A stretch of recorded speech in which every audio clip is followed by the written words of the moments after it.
হ্যাঁ, recording on. তাহলে তো আবার আমার প্রথম থেকে বলবো? বুঝতে পারছি না। যাই হোক, হ্যাঁ, দেখতে পাচ্ছ স্লাইড তোমরা? জি স্যার। ওকে, আমি শর্টকাট বলবো এবার। প্রথম 5টা চ্যাপ্টার ছিল আমাদের হচ্ছে এনভায়রনমেন্ট সম্পর্কে জানছিলাম। এনভায়রনমেন্ট সম্পর্কে জানছিলাম। তো এটা তো ডিটেইল আমি অলরেডি পড়ে ফেললাম কিছুক্ষণ আগে, যদি রেকর্ডিং এর আগে। ডাজন্ট ম্যাটার, এগুলো আমরা জানি অলরেডি। তো এনভায়রনমেন্ট সম্পর্কে আমরা জানছিলাম এবং তারপরে জানছিলাম মানুষ সম্পর্কে। অ্যাজ এ আমরা যেহেতু ডিজাইনার, আমাদের কাজ হলো স্পেস তৈরি করা অ্যাজ এন আর্কিটেক্ট হিসাবে, তার জন্য মানুষের জন্য। এবং এই জন্য আমরা এনভায়রনমেন্ট তৈরি করি, রাইট? তো আমাকে এই জন্য এনভায়রনমেন্ট সম্পর্কেও জানতে হয় এবং সেই এনভায়রনমেন্টে মানুষ কিভাবে রিয়েক্ট করে বা থার্মাল এনভায়রনমেন্টের সাথে মানুষের রিয়াকশনটা কি সেটা আমাদের জানতে হয়। সেজন্যই চ্যাপ্টার নাম্বার 6 এ এসে আমরা মানুষ সম্পর্কে জানছিলাম। তো সেটা যদি আবার বলি, তাহলে আমরা জানি যে মানুষ মেটাবলিজম প্রক্রিয়ায় হিট উৎপন্ন করে খাদ্য ভেঙে, এবং সেটা আমাদের শরীরবৃত্তীয় কাজে লাগে, কোষ গঠনে কাজে লাগে, তারপরে আমাদের ডেইলি অ্যাক্টিভিটিতে কাজে লাগে এবং আমাদের যে সমস্ত অর্গান গুলা সচল রাখতে সেগুলোতেও কাজে লাগে। এবং সবচেয়ে মজার বিষয় হলো আহ, আমরা যে পরিমাণ হিট জেনারেট করি তার বেশিরভাগই সারপ্লাস হিট বা এক্সট্রা হিট, মানে কাজে লাগে না। তো যেই হিটটা কাজে লাগে না সেই হিটটা মানুষ এনভায়রনমেন্টে ছেড়ে দেয়, আমাদেরকে ছেড়ে দিতে হয়, ঠিক আছে? না হলে ভিতরের টেম্পারেচার আবার বেড়ে যাবে। ভিতরের টেম্পারেচার বেড়ে গেলে অর্গান গুলো আবার ঠিক মতো কাজ করবে না। কাজে স্বয়ংক্রিয়ভাবে ভিতরে কিন্তু বডি তার থার্মাল ব্যালেন্স করেই যাচ্ছে। সেই থার্মাল ব্যালেন্স হচ্ছে 37 ডিগ্রি সেলসিয়াস, যেটাকে বলে ডিপ বডি টেম্পারেচার। সেই বডি স্বয়ংক্রিয়ভাবে ডিপ বডি টেম্পারেচারটাকে বজায় রাখে। বজায় রাখতে গেলে যখন মেটাবলিজম প্রক্রিয়া হিট উৎপন্ন হয়, যে হিটটুকু কাজে লাগে না সেই হিটটুকুকে সে বাইরে বের করে দিতেই হবে, নাহলে তো ভিতরে টেম্পারেচার বেড়ে যাবে। ভিতরে টেম্পারেচার বেড়ে গেলে অর্গান গুলা ফাংশন করবে না। তো যেটা বলতেছিলাম, এই জন্য মানুষ সম্পর্কে আমাদের জানা জরুরি যে মানুষ কিভাবে কিসে কিসে কমফোর্ট ফিল করে, কিভাবে মানুষের কমফোর্ট নিয়ন্ত্রিত হয় এনভায়রনমেন্টের মধ্যে। সেই বিষয়গুলো আমরা আলোচনা করছি অলরেডি। আমরা 4টা কি বলে রুম নিয়ে আলোচনা করছিলাম। একটা বেশ কমফোর্টেবল একটা রুম দিয়ে শুরু করছিলাম এবং আস্তে আস্তে ডিসকমফোর্ট সিচুয়েশনের দিকে যাচ্ছিলাম। রুম নাম্বার 2 আরেকটু ডিসকমফোর্ট ফিলিংস তৈরি করছিল। রুম নাম্বার 3 আরো ডিসকমফোর্ট। রুম নাম্বার 4 ছিল এমন যেটা চূড়ান্ত ডিসকমফোর্ট এবং যেখানে মানুষ মারাই যাবে। তো এইটা দিয়ে আমরা আসলে বোঝানোর চেষ্টা করেছিলাম যে কিভাবে এই হিট ডিসিপেশন প্রসেস বা হিট ছাড়ার প্রক্রিয়াকে কিভাবে এনভায়রনমেন্টে নিয়ন্ত্রিত হয়, কে কে নিয়ন্ত্রণ করে, টেম্পারেচার কিভাবে করে, হিউমিডিটি কিভাবে করে, তারপরে কি বলে রেডিয়েশন কিভাবে করে, এয়ার মুভমেন্ট কিভাবে করে, এই হিট ছাড়ার প্রক্রিয়াকে কিভাবে নিয়ন্ত্রণ করে, সেটা আমরা আলোচনা করেছিলাম ফার্স্ট চ্যাপ্টারে। এবার তাহলে আমাদের 2টা জিনিস সম্পর্কে ধারণা ধারণা হয়ে গেছে এই এই চ্যাপ্টারে। একটা হচ্ছে হিউম্যান বিং সম্পর্কে ধারণা হয়ে গেছে, হিউম্যান বিংস থার্মাল এনভায়রনমেন্টের সাথে কিভাবে রিঅ্যাক্ট করে এই সম্পর্কে ধারণা হয়ে গেছে। আরেকটা তো আগে ধারণা হয়েছিল এনভায়রনমেন্ট সম্পর্কে। তাহলে 2টা জিনিস আমরা জেনে ফেলছি অলরেডি। ওকে, তাহলে যে 2টা জিনিস জানা প্রয়োজন, এই 2টা জিনিস জানলেই আমি একটা কমফোর্টেবল স্পেস তৈরি করতে পারবো। এখন চ্যাপ্টার নাম্বার 7 এ এসে যেটা আহ, আহ, বিষয়, এটা হলো কিভাবে আমরা আমাদের স্পেসটাকে ইভালুয়েট করতে পারি, ইভালুয়েট করতে পারি, কিভাবে জাজ করতে পারি যে আমাদের স্পেসটা সত্যি সত্যি কমফোর্টেবল হলো কিনা। তার মানে চ্যাপ্টার নাম্বার এক কথায় যদি বলি, চ্যাপ্টার নাম্বার 7 এর বিষয়টা হলো আমাকে জাজ করতে পারার ক্ষমতা তৈরি করা যে আমার স্পেসটা সত্যি সত্যি কমফোর্টেবল হলো কি হলো না। তাহলে অ্যাজ এ ডিজাইনার হিসাবে আমি যে আমার স্পেসটা যখন আমি তৈরি করব বা করছি, 2 ক্ষেত্রে এটা সম্ভব। আমি তৈরি করার পরেও জাজমেন্ট করতে পারি, আবার তৈরি করার আগেই জাজমেন্ট করতে পারি। তৈরি করার পরে জাজমেন্ট করাটা লস লসের বিষয়। যে আমি একটা বানাই ফেলছি একটা জিনিস, সেই বানানোটা ভুল হয়ে গেছে, তারপর তারে আবার ঠিকঠাক করা, এটা এইটা সত্যি সত্যি একটা মানে খুব বেশি ঠিকঠাক করা যায় না। তার চেয়ে বেটার হলো ডিজাইনের শুরুতেই যদি আমরা এটা নিয়ে ভাবি, মানে এই আমার স্পেসটা কমফোর্টেবল হলো কি হলো না, হবে কি হবে না, এটা নিয়ে যদি আগেই ভাবতে পারি, তাহলে আমরা অনেক রিসোর্স বাঁচাতে পারবো। হুম? এবং তাই করা উচিত। একদম প্রাইমারি লেভেলের ডিজাইন ডেভেলপমেন্টের শুরু থেকেই আমাদেরকে ক্লাইমেট নিয়ে ভাবা উচিত। পরে ভাবলে লাভ নেই যে আমি বানানো ফেলানোর পরে আমি জাস্ট জাস্ট করলাম যে আমার রুমটা কমফোর্টেবল হলো কিনা, তারপর সেটাকে ঠিকঠাক করার চেষ্টা করা। হ্যাঁ, ঠিকঠাক করা যায়, একটা লেভেল পর্যন্ত করা যায় অবশ্যই, কিন্তু সেটা সবসময় পারফেক্ট হয় না, পারফেকশন পর্যায়ে নিয়ে যাওয়া যায় না। তো তার মানে আমি এই ধারণা দিতে চাচ্ছি যে শুরুতেই আমার ডিজাইন ফেজের শুরুতেই আসলে এই ব্যাপারটা চলে আসা উচিত। এই মানে আমার স্পেসটা আদৌ কমফোর্টেবল হবে কি হবে না সেই জাজমেন্টে চলে আসা। আচ্ছা, যাই হোক, আমি যে প্রসঙ্গে আসতেছিলাম, চ্যাপ্টার 7 এর বিষয়টা, মূল বিষয়টা হলো আমার স্পেসটা কমফোর্টেবল হলো কি হলো না সেটা জাজ করা। তো এখন প্রশ্ন হলো, আমি জানলাম যে আমার স্পেসটা কমফোর্টেবল হলো না। তাহলে আমার নেক্সট কোশ্চেন হবে হলো, আমার স্পেসটা কেন কমফোর্টেবল হলো না? কি কারণে কমফোর্টেবল হলো না? আমি যদি এই কারণটা জানতে পারি, তাহলেই আমি প্রিকশনটা নিতে পারবো, বা আমি যথাযথ কাজটা করতে পারবো, যে কি করলে আমার এই আনকমফোর্টেবল স্পেসটাকে কমফোর্টেবল পরিণত করা যায়, মানে আরো কমফোর্টেবল করা যায়। ঠিক আছে? আমি কি বুঝাতে পারলাম? তাহলে এই থার্ড স্টেজে এসে দেখো, ফার্স্ট স্টেজ ছিল হচ্ছে এনভায়রনমেন্ট সম্পর্কে জানা, সেকেন্ড স্টেজ হলো হিউম্যান বডি সম্পর্কে জানা, বা হিউম্যান রিঅ্যাকশন সম্পর্কে জানা, থার্মাল এনভায়রনমেন্টের সাথে কিভাবে রিঅ্যাক্ট করে সেটা সম্পর্কে জানা। এটা হচ্ছে সেকেন্ড স্টেজ। আর থার্ড হচ্ছে, এবার এই ২ টা স্টেজ সম্পর্কে, ২ টা বিষয় সম্পর্কে আমার জ্ঞান যথেষ্ট হয়ে গেছে। এবার আমি আমার স্পেসটা কমফোর্টেবল হলো কিনা মানুষের জন্য সেইটা জাজ করা। এইটাই হচ্ছে এই চ্যাপ্টারের মূল বিষয়। ঠিক আছে? তো এখন আসো যে আমার এনভায়রনমেন্টটাকে কোন বিষয় নিয়ন্ত্রণ করে? অলরেডি আমরা পড়ে ফেলছি এগুলো কোন বিষয় নিয়ন্ত্রণ করে। টেম্পারেচার নিয়ন্ত্রণ করে, হিউমিডিটি নিয়ন্ত্রণ করে, air movement, radiation, subjective variables and activity type. Activity টাইপের কথাও আমরা বলছি কিছু। তুমি হয়তো রিলেট করতে পারবে না এখন। আমি একটু করে বলি, তাহলে বুঝে যাবে। ফর এক্সাম্পল, এয়ার টেম্পারেচার আমার হিট ডিসিপেশন প্রসেস বা হিট ছাড়ার প্রক্রিয়া। ওই যে সারপ্লাস হিট বা এক্সট্রা হিট, সেটা ছেড়ে দেওয়ার প্রক্রিয়াকে কিভাবে নিয়ন্ত্রণ করে? টেম্পারেচার অ্যাজ এক্সাম্পল আমি একটা উদাহরণ দিয়ে বোঝানোর চেষ্টা করি। এগুলো বোঝানো হয়ে গেছে, তারপর আমি জাস্ট প্রিভিয়াস লেকচার থেকে মানে তোমাকে রিকল করানোর জন্য মেমোরি। হ্যাঁ, যেমন ধরো আমার স্কিন টেম্পারেচারের থেকে এনভায়রনমেন্টের টেম্পারেচার বেশি হয়ে গেল। হ্যাঁ, তাহলে কি হবে? তাহলে যেটা হবে, কনভেকশন, কন্ডাকশন এবং পরিবহন, পরিচালন, বিকিরণ, কন্ডাকশন, কনভেকশন এন্ড রেডিয়েশন, এই ৩ প্রক্রিয়ায় আমি তাপ ছাড়তে পারবো না। কারণ তাপের ধর্ম হলো হায়ার টেম্পারেচার থেকে তাপ লোয়ার টেম্পারেচার দিকে যাবে। কাজেই আমার স্কিনের চারপাশের টেম্পারেচার যদি স্কিন থেকে বেশি হয়, তাহলে এই ৩ প্রক্রিয়ায় আমি আর তাপ ছাড়তে পারবো না। ঠিক আছে? তার মানে বুঝতে পারতেছো, টেম্পারেচার আমার তাপ ছাড়ার প্রক্রিয়াকে নিয়ন্ত্রণ করছে। আমি শুধু এইটুকু বলেই ছেড়ে দেব, কারণ এগুলো ডিটেইল বলা হয়ে গেছে। তার মানে টেম্পারেচার একটা ফ্যাক্টর। এবার আসো হিউমিডিটি। একই ব্যাপার, ধরো এনভায়রনমেন্টের টেম্পারেচার আমার স্কিন টেম্পারেচার থেকে হায়ার। এবার আমার তাপ ছাড়ার প্রক্রিয়া কি তাহলে? আমার তাপ ছাড়ার প্রক্রিয়া হচ্ছে ইভাপোরেশন বা বাষ্পীভবন প্রক্রিয়া। আমার গা থেকে পানি বেরোবে, সেই পানি বাষ্পে পরিণত হয়ে যাবে। বাষ্পে পরিণত হওয়ার সময় ল্যাটেন্ট হিট বা সুপ্ততা আমার স্কিন থেকে খানিকটা সংগ্রহ করবে, এবং আমার স্কিন খানিকটা তাপ হারাবে, আলটিমেটলি আমার বডি খানিকটা তাপ হারাবে। দ্যাট ইজ ইভাপোরেশন প্রক্রিয়া। ওকে? তো এই ইভাপোরেশন প্রক্রিয়া ডিপেন্ড করে আবার হিউমিডিটির উপর। এখন এনভায়রনমেন্টের হিউমিডিটি যদি স্যাচুরেশন পয়েন্টে থাকে, তাহলে ইভাপোরেশন প্রক্রিয়া বন্ধ হয়ে যাবে। তার মানে দেখো, তাপ ছাড়ার প্রক্রিয়াতে হিউমিডিটিরও যোগ আছে। আমি শুধু একটু বলে ছেড়ে দিচ্ছি, টেম্পারেচারের যোগ আছে, হিউমিডিটির যোগ আছে। এবার আসো এয়ার মুভমেন্ট। এবার আসো এয়ার মুভমেন্টে কি, আমার আগের সিচুয়েশনই চিন্তা করো, টেম্পারেচার হায়ার স্কিন থেকে, তাহলে একমাত্র প্রক্রিয়া হচ্ছে ইভাপোরেশন। তাহলে হিউমিডিটিও যদি স্যাচুরেশন পয়েন্টে থাকে বা স্যাচুরেশন পয়েন্টের কাছাকাছি চলে যায় আমার স্কিনের চারপাশে, তাহলে বাতাস এসে সেই স্যাচুরেটেড বাতাসটাকে সরিয়ে নতুন বাতাস নিয়ে আসবে আমার স্কিনের চারপাশে। তখন আমার স্কিন আবার, যদি যদি সেই নতুন বাতাসের যদি রিলেটিভ হিউমিডিটি কম থাকে, তাহলে বা স্যাচুরেশন পয়েন্ট না থাকে, তাহলে আমি আবার বাষ্পীভবন প্রক্রিয়ায় হিট ছাড়তে পারবো। তার মানে এয়ার মুভমেন্টেরও একটা বড় ভূমিকা আছে। সেই জন্যই দেখো, ফ্যানের নিচে আমরা আরাম বোধ করি কেন?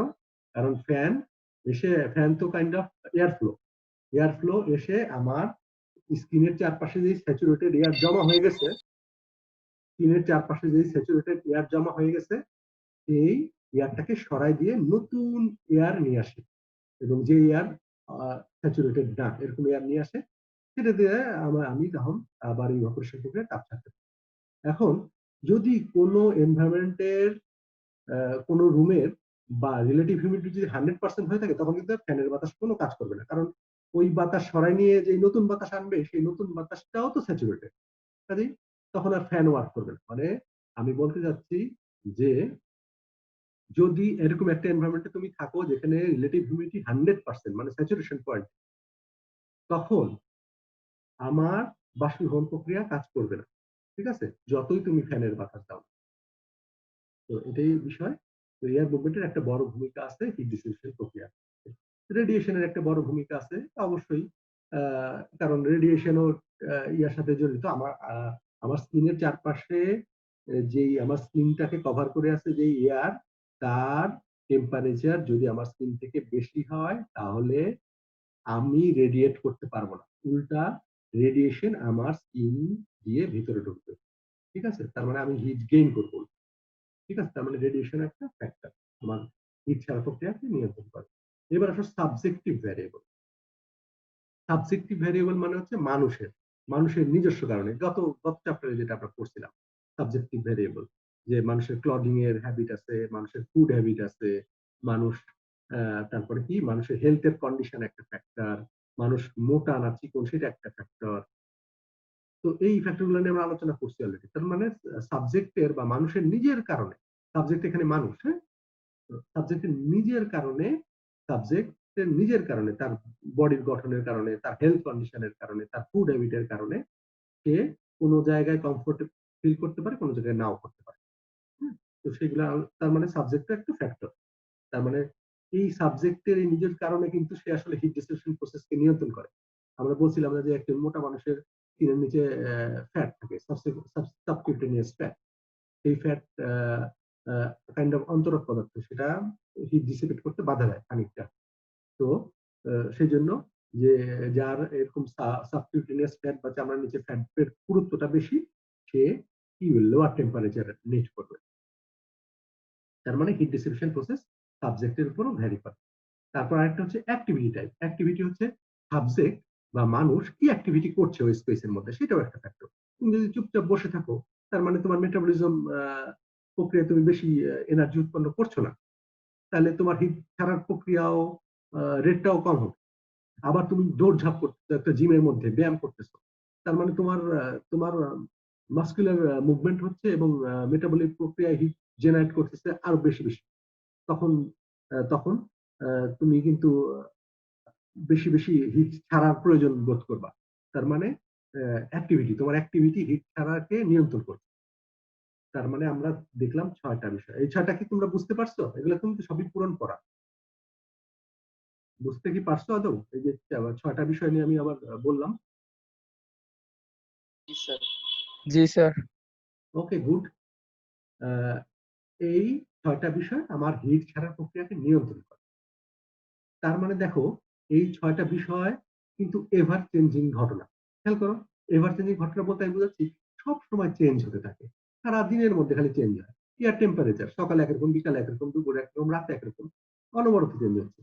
তার মানে এটা একদম এমন ভ্যারিয়েবল, চলক রাশি, চেঞ্জ হতে থাকে। হিউমিডিটি স্থায়ী না, চেঞ্জ হতে থাকে। এয়ার মুভমেন্ট, এই আসে বাতাস, এই বাতাস নাই, চেঞ্জ হতে থাকে। মানে এনভায়রনমেন্টের কথা বলতেছি, এনভায়রনমেন্ট চেঞ্জ হতে থাকে। রেডিয়েশন কখনো আছে কখনো নাই। তুমি যখন ইলেকট্রনিক ডিভাইস গুলো অনেক বেশি চালাও তখন রেডিয়েট করে সেগুলা, আবার ওগুলো অফ করে দাও তখন রেডিয়েশন কম থাকে। এই ৬টা বিষয় এভার চেঞ্জিং, যেটা যেটা আলোচনা করতেছিলাম, যে অনবরত চেঞ্জ হয়, দিনের মধ্যে সারাদিন চেঞ্জ হয়, তোমার অ্যাক্টিভিটি ইভেন সারাদিন চেঞ্জ হয়। তুমি কখনো চুপচাপ বসে থাকো, কখনো দৌড়ঝাঁপ করো, কখনো এদিক ওদিক হাঁটাহাঁটি করো, নানা রকম অ্যাক্টিভিটি তোমার সারাদিনে হয়, সবসময় একরকম অ্যাক্টিভিটি করো। সাবজেক্টিভ ভেরিয়েবল, এটা মানুষ টু মানুষ ভ্যারি করে। তার মানে এভরিথিং চেঞ্জেবল, এয়ার মুভমেন্ট সবকিছু চেঞ্জেবল। তাহলে সব কয়টা ভেরিয়েবল, সব কয়টা চলক রাশি। এখন আমরা বলতেছিলাম এখানে যে এই চ্যাপ্টারের বিষয় হলো আমি এমন একটা স্কেল বা মাপনী যন্ত্র চাই, যেই যন্ত্র দিয়ে আমি, যন্ত্র বললে ভুল হবে, mechanical, it's not a mechanical device, আমি রূপক অর্থে বলছি যন্ত্র, যে এরকম একটা ডিভাইস বা এরকম একটা বিষয় যেটা দিয়ে আমি আমার স্পেসকে জাজ করতে পারবো যে স্পেসটা কমফোর্টেবল হলো কি হলো না। এখন জাজ করার জন্য যেই যেটা এগুলাকে বলে হচ্ছে মাপনী বা স্কেল, ঠিক আছে? যার আরেকটা নাম হচ্ছে কমফোর্ট স্কেল। এখন কমফোর্ট স্কেল হচ্ছে এমন একটা স্কেল যে স্কেল এই ভেরিয়েবল গুলাকে কম্বাইন করবে, নাহলে তো হবে না। তার মানে কমফোর্ট স্কেল এমন হতে হবে যে এই ভেরিয়েবল গুলাকে কম্বাইন করে আমাকে জাজমেন্ট দেবে যে আমার স্পেসটা কমফোর্টেবল কি কমফোর্টেবল। তার মানে একে ধারণ করতে পারতে হবে কমফোর্ট স্কেল, ঠিক আছে? তাহলে কমফোর্ট স্কেলের ডেফিনিশন হলো the scale which combines the effect of this variables. This are the variables. তার মানে কমফোর্ট স্কেলের কাজ হচ্ছে এই ভেরিয়েবল গুলাকে কম্বাইন করে তার ইফেক্ট আমাকে জানানো, এবং সেই ইফেক্ট থেকে আমি বুঝতে পারবো যে আমার স্পেসটা কমফোর্টেবল হলো কি হলো না। এবং বলাই বাহুল্য যে এই সমস্ত ইফেক্ট, এই সমস্ত ভেরিয়েবল হিট ডিসিপেশন প্রসেসকে মডিফাই করে বা ডিটারমাইন করে। তাহলে আমার কথা কি বোঝা গেল যে কমফোর্ট স্কেল হচ্ছে এমন একটা স্কেল যে স্কেল এই ছয়টা ভেরিয়েবলকে কম্বাইন করে আমাকে জাজমেন্ট দেবে আমার স্পেসটা কমফোর্টেবল হলো কি হলো না। তার মানে আমার স্পেসের টেম্পারেচার, আমার স্পেসের হিউমিডিটি, আমার স্পেসের radiation, air movement, subjective variable, কারা কারা ঘোরাঘুরি করবে আমার স্পেস, আমার স্পেসে কি অ্যাক্টিভিটি হবে, আমার স্পেস কি জিম নাকি আমার স্পেস খালি বেডরুম, খালি ঘুমাবে। তো তার উপরে ভিত্তি করে ওই স্কেলটা আমাকে জাজমেন্ট দেবে যে আমার স্পেসটা সত্যি সত্যি কমফোর্টেবল হলো কিনা, ঠিক আছে? তো এটা হলো কমফোর্ট স্কেল। এখন এই কমফোর্ট স্কেল তৈরি করাটা মোটেই সহজ ব্যাপার না। সহজ ব্যাপার না এই জন্যই, কারণ হলো এতগুলা ভেরিয়েবল নিয়ে কাজ করা একটা ডিভাইসের পক্ষে সো ডিফিকাল্ট। হুম? কেন ডিফিকাল্ট আমি বলি, আমি এর আগে একটা অঙ্ক দিয়ে বোঝানোর চেষ্টা করছিলাম। X 5x equal to 25। What is x? X equal to 5। কত সহজ ডিটারমাইন করা। কেন এত সহজ? কারণ এক্স হচ্ছে এখানে একটা ভেরিয়েবল। এই ইকুয়েশনে মাত্র একটা ভেরিয়েবল আছে। 5x plus 6y equal to 25। এইটা থেকে আমি এক্স আর ওয়াই এর ভ্যালু বের করতে পারি না। আমার আরেকটা সমীকরণ দরকার। Maybe 2x minus 3y equal to 35। তো এইটা থেকে আমি এক্স ওয়াই এর ভ্যালু বলবো। দেখো এখানে দুইটা ভেরিয়েবল এক্স এন্ড ওয়াই। সেজন্য আমার ইকুয়েশনটাও এটার থেকে জটিল হয়ে গেল। এরকম যত ভেরিয়েবলের সংখ্যা বাড়তে থাকে তত ইকুয়েশন জটিল হতে থাকে, তত বিষয়টা কমপ্লেক্স হতে থাকে। তাহলে এখানে বুঝো 6টা এলিমেন্ট এবং 6টা ভেরিয়েবল, যেখানে সব সময় ভেরিয়েবল মানেই তো উঠানামা করতেছে, 6টাই উঠানামা করতেছে কম বেশি। কাজে এরকম একটা স্কেল সত্যি ডিফিকাল্ট পারফেক্ট স্কেল তৈরি করা, এরকম যে যেটা কিনা 6টাকেই কম্বাইন করবে, ঠিক আছে? আমি আশা করি ধারণা দিতে পারছি যে হাউ ডিফিকাল্ট ইট ইজ। সেই জন্য আসলে ক্লাইমেটকে নিয়ন্ত্রণ করা, ক্লাইমেটকে বোঝা ব্যাপারটাই ডিফিকাল্ট, কারণ ভেরিয়েবলের সংখ্যাটা বেশি। লাইটকে বোঝা সহজ, হ্যাঁ, লাইটকে বোঝা কিন্তু সহজ। লাইটের একটা কাইন্ড অফ ভেরিয়েশন, একটা টাইপ, হ্যাঁ, একটা ভেরিয়েবল। আর এখানে ক্লাইমেট, কমফোর্ট এই ব্যাপারগুলা জটিল এই জন্যই যে কারণ এখানে ভেরিয়েবলের সংখ্যা। হুম, তারপরেও এখানে মেজর ভেরিয়েবল গুলোর কথা বলা হয়েছে, মাইনর ভেরিয়েবল গুলাকে ইগনোর করা। আচ্ছা, যাই হোক, কমফোর্ট স্কেল সম্পর্কে আমরা একটা ধারণা পেলাম যে হোয়াট ইজ কমফোর্ট স্কেল হচ্ছে এই মাপনী, যেই মাপনী দিয়ে আমি আহ, এগুলাকে কম্বাইন করে, এগুলার ইফেক্টকে কম্বাইন করে, এবং যা দিয়ে আমি বুঝতে পারি আমার স্পেসটা কমফোর্টেবল হলো কি হলো না। এবার আসো যে আমি কিভাবে কমফোর্ট স্কেল তৈরি করতে পারি। সরি, আমাদের তৈরি করতে হবে না আলটিমেটলি, তৈরি করার জন্য ক্লাইমেটোলজিস্ট আছে। আহ, তো আমাদের এটার দরকার নাই, কিন্তু আমরা জানবো কিভাবে এইটা তৈরি করা হয়ে থাকে। ওকে, সাধারণত আমি একটা গেমস বলি, সাধারণ জ্ঞান জ্ঞান এটা। কতগুলো রুম থাকে, কতগুলো রুম থাকে, আমি কতগুলো রুম আঁকার চেষ্টা করছি, হচ্ছে না, তারপরে চেষ্টা করছি। ওকে, নানা রকম কতগুলো রুম। এই রুমের গুলার মধ্যে হিউমিডিটি, টেম্পারেচার, রেডিয়েশন এগুলা কন্ট্রোল করা যায়, মেকানিক্যালি কন্ট্রোল করা যায়। তার মানে তুমি যদি বলো যে তুমি এখানে সেট করবা 25 ডিগ্রি সেলসিয়াস, তুমি পারবা। হ্যাঁ, নব ঘুরায় ঘুরায় পারবা। তুমি হিউমিডিটি সেট করতে চাও 60% রিলেটিভ হিউমিডিটি, তুমি পারবা। ওকে, তার মানে তুমি বিভিন্ন ক্লাইমেটিক কন্ডিশন বা এনভায়রনমেন্টাল কন্ডিশন তৈরি করতে পারবা এই রুমের মধ্যে। বুঝতে পারছো আশা করি? তো এরকম অনেকগুলো রুম থাকে, যেখান থেকে হট থেকে একদম কোল্ড পর্যন্ত, এক্সট্রিম সিচুয়েশন হট থেকে একদম কোল্ড পর্যন্ত এরকম বিভিন্ন রকমের থার্মাল এনভায়রনমেন্ট বা থার্মাল এনভায়রনমেন্ট তৈরি করা হয় এরকম রুম গুলোর মধ্যে। ঠিক আছে, একদম কোনোটা খুব গরম, কোনোটা খুব ঠান্ডা এবং কোনোটা মাঝামাঝি, এরকম নানা রকম রুম দিয়ে তৈরি করা হয়। ওকে, তো এরপরে সাবজেক্ট মানে হচ্ছে মানুষ। সাবজেক্ট কারণ মানুষকেই তো এক্সপেরিমেন্ট করতে হবে মানুষকে দিয়ে, কারণ আমি যে কমফোর্ট স্কেল তৈরি করে যাচ্ছি সেটা মানুষের জন্য। তো মানুষকে এখানে এই রুমগুলোর মধ্যে একদম কখনো কোল্ড রুমের মধ্যে, কখনো হট রুমের মধ্যে, কখনো বিভিন্ন টাইপের রুমের মধ্যে ভিতরে ঢুকাই দেওয়া, এবং সেখানে যখন ঢুকলো সেখানে একজনকে ঢুকাই দেওয়া না, একটা গ্রুপ অফ পিপলকে ঢুকাই দেওয়া হয়, কারণ একজন ভুল জাজমেন্ট দিতে পারে। ঠিক আছে, তাহলে অ্যাভারেজ করার জন্য অনেক সংখ্যক মানুষকে ঢুকাই দেওয়া হয় ওইটা রুমটার মধ্যে, এবং ওই রুমটার মধ্যে একটা কোশ্চেনিয়ার দেওয়া হয় যে তুমি এখন কেমন ফিল করতেছো।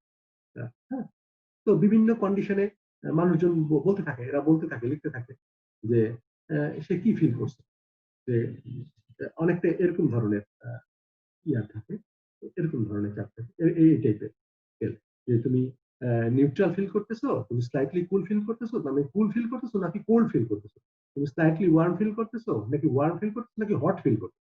এরকম ৩, ৪, ৫, ৬, ৭ ৭টা রকম ভেরিয়েশন। তুমি এর মধ্যে একটা টিক দিবা যে আমি এই ধরনের ফিল করছি এই রুমটার মধ্যে।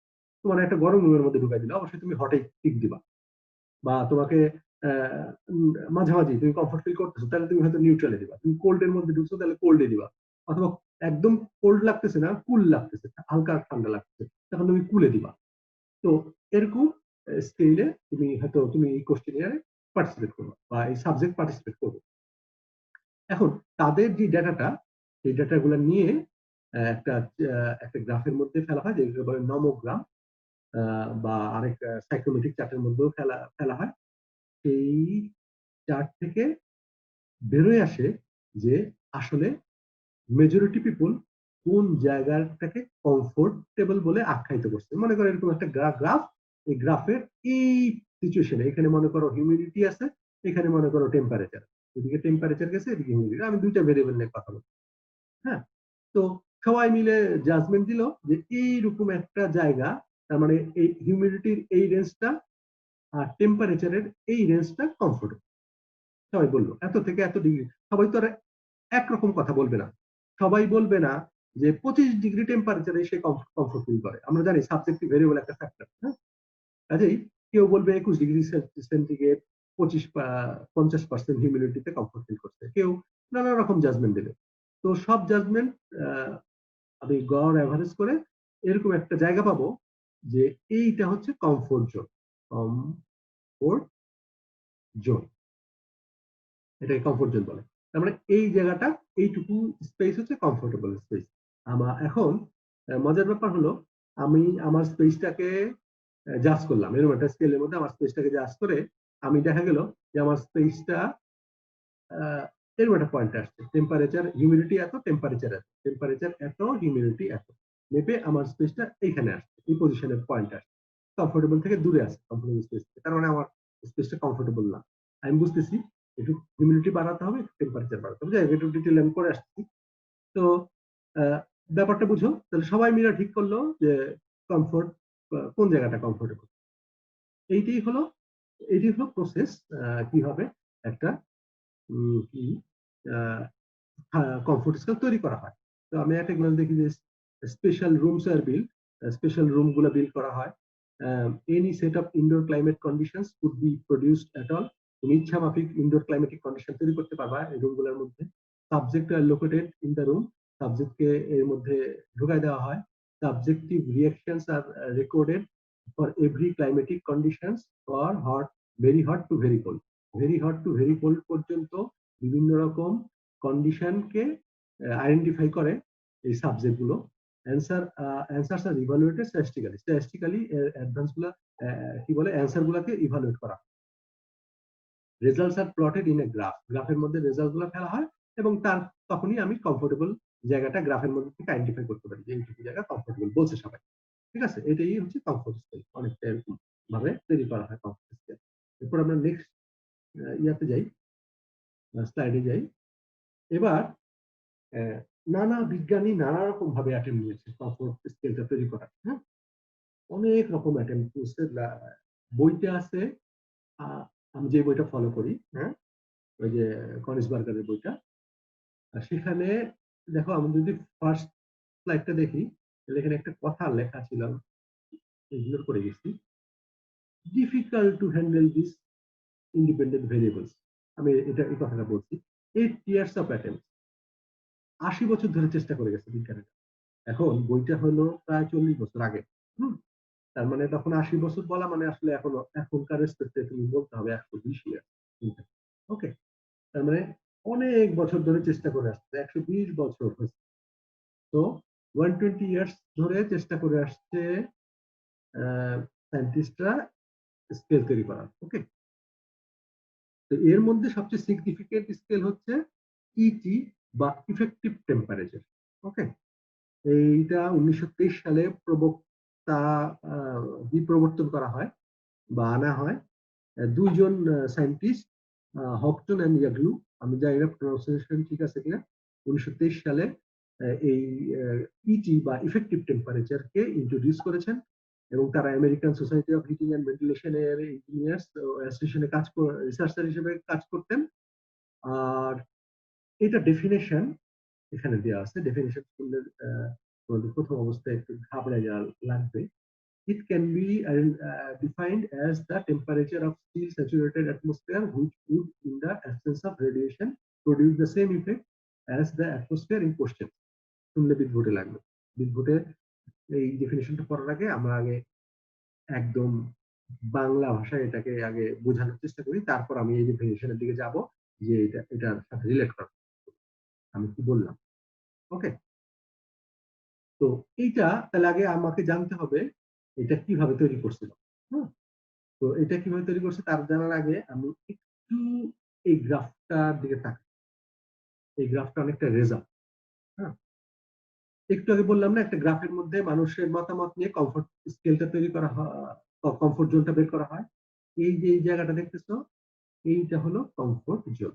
এই গ্রাফের মধ্যে এটা হলো কমফোর্ট জোন। তার মানে সবাই মিলে বলছে যে এই জায়গাটা হচ্ছে কমফোর্টেবল জায়গা, এই রেঞ্জটা সবাই কমফোর্টেবল বলছে। এখন এই রেঞ্জটা যদি একটু তর্জমা করি তাহলে দেখবো যে এই রেঞ্জটা হলো কত টেম্পারেচারের মধ্যে আছে। এই দিকে দাগ দিলাম, এদিকে রাখলাম, এটা হচ্ছে টেম্পারেচারের দিক। আমি এগুলো গত ক্লাসে পড়ে ফেলছি বলে আমি একটু তাড়াতাড়ি আগায় যাচ্ছি। আমি একটু দাগানোতে ভুল করছি, এই লাইনটা এখানে হবে না, এই লাইনটা হবে এই বরাবর। হ্যাঁ, তাহলে কত থেকে কত টেম্পারেচারের মধ্যে মানুষ বলছে কমফোর্টেবল। আমি দেখি এটা হলো 25, এটা হলো 20, তার মানে এটা হলো 22। আমি ধরলাম এটা 22। আর এদিকে বলতেছে এটা 30, এটা 35, আমি বললাম 30, এটা তুমি বলছো 33। 33 ডিগ্রি সেলসিয়াস, 22 ডিগ্রি সেলসিয়াস। বলতেছে অ্যাকর্ডিং টু হিউম্যান বিং, এখানে যাদের নিয়ে এক্সপেরিমেন্ট করা হয়েছে তারা বলছে যে 22 থেকে 33 ডিগ্রি টেম্পারেচার পর্যন্ত কমফোর্টেবল ফিল করছে তারা। আর হিউমিডিটি কত রেঞ্জে ছিল, এইটা হচ্ছে রিলেটিভ হিউমিডিটি লাইনে বাঁকাগুলা, এই বাঁকা লাইনগুলো হচ্ছে রিলেটিভ হিউমিডিটি লাইন। এখন দেখো যে এইটা কাকে ছুঁইছে, এটা মনে করো একে ছুঁইছে আর এটা ছুঁইছে একে। তার মানে আমি যদি ধরি 10% থেকে 10% থেকে এদিকে হচ্ছে 60%। 60, তার মানে আমি যদি আবার কথা বলি যে 10% থেকে 60%, তার মানে দুইটা বক্তব্য। একটা হলো 22 থেকে 33 ডিগ্রি সেলসিয়াস পর্যন্ত তারা কমফোর্ট ফিল করছে, আর একটা হলো 60% থেকে 10% থেকে 60% হিউমিডিটি পর্যন্ত তারা কমফোর্ট ফিল করছে। মানে তাদের জাজমেন্ট, যাদেরকে নিয়ে পরীক্ষা করা হচ্ছে। ঠিক আছে, স্কেলটা এইটুকু জেনে রাখো, আমি স্কেলের ডিটেলে আবার ঢুকবো আর পরে। এরপর আমরা আসি কিভাবে স্কেলটা তৈরি করা হয়েছে। ওকে, তাহলে আমরা অনেক কিছু বুঝতে পারবো যে অনেকটা এর আগে যে বর্ণনা দিছিলাম ওরকমই স্টাইলেরই। তবে এখানে একটু পার্থক্য হচ্ছে একটা ল্যাবরেটরি থাকে, এই হচ্ছে আমার ল্যাবরেটরি, আর কতগুলো রুম থাকে, এই হলো আমার রুম। এর আগের টাইম খালি রুমের কথা বলছিলাম, মনে আছে? এবার আমি বলতেছি কতগুলো রুম থাকে আর একটা ল্যাবরেটরি। এই হচ্ছে রুমগুলা। রুমগুলা যথারীতি একই ব্যাপার। রুমগুলোর মধ্যে তুমি এনভায়রনমেন্টাল কন্ডিশন তৈরি করতে পারবা নানা রকম তোমার ইচ্ছা মতো।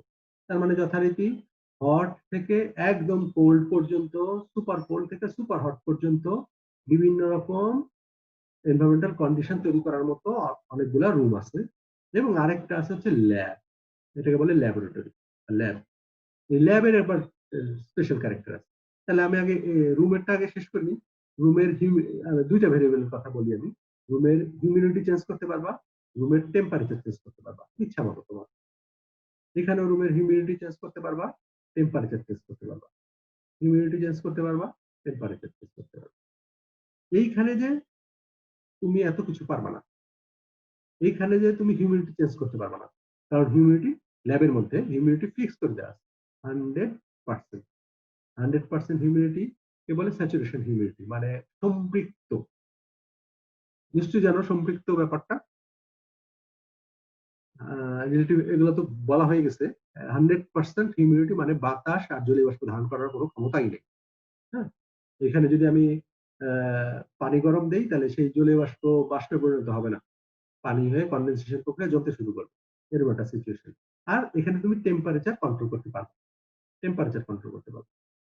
তাহলে এখন এইটা কিভাবে বানানো হয়েছে? এই রুমগুলোর মধ্যে মানুষজনকে ঢুকাই দেওয়া হয়েছে। তারপরে ঢুকাই দেওয়ার পর সাথে সাথে আবার এই রুম থেকে বের করে এনে ল্যাবের মধ্যে ঢুকানো হয়েছে।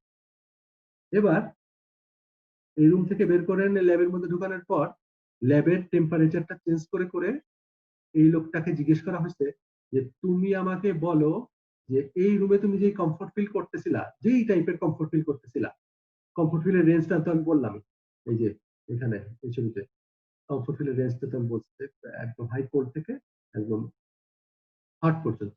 তাহলে এরকম কোন সিচুয়েশন তুমি ফিল করো?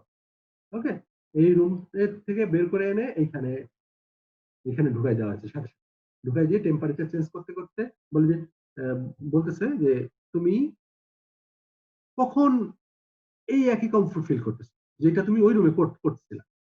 ও যেই টেম্পারেচারের কথা বলবে এই টেম্পারেচার নোট করে রাখা হয়। In fact that is called effective temperature. তাহলে আমি আর একটু বলি। ইফেক্টিভ টেম্পারেচার হলো হিউমিডিটি, এখানে হিউমিডিটি এবং টেম্পারেচারকে কন্ট্রোল করা যেত, আর এখানে শুধুমাত্র টেম্পারেচারকে কন্ট্রোল করা যাচ্ছে, নট হিউমিডিটি। হিউমিডিটি ফিক্স, আর প্রত্যেকটা জায়গাতেই এয়ার মুভমেন্ট নাই, রেডিয়েশনও নাই। তো দোজ আর স্টিল কনস্ট্যান্ট। ওকে, তার মানে দুইটা ভেরিয়েবল নিয়ে কাজ করছে ইফেক্টিভ টেম্পারেচার কি। এখন আমি বোঝার চেষ্টা করো যে হিউমিডিটি, এই রুমের হিউমিডিটি এবং টেম্পারেচারের ভেরিয়েশনকে শুধুমাত্র টেম্পারেচার দিয়ে প্রেজেন্ট করা হলো। তুমি কি আমাকে একটু আইডিয়া দিতে পারবা একজন, যে ধরো এখানকার হিউমিডিটি ছিল 70%, দেখি কার বুদ্ধি আছে। 70% হিউমিডিটি, আর টেম্পারেচার ছিল 30°C।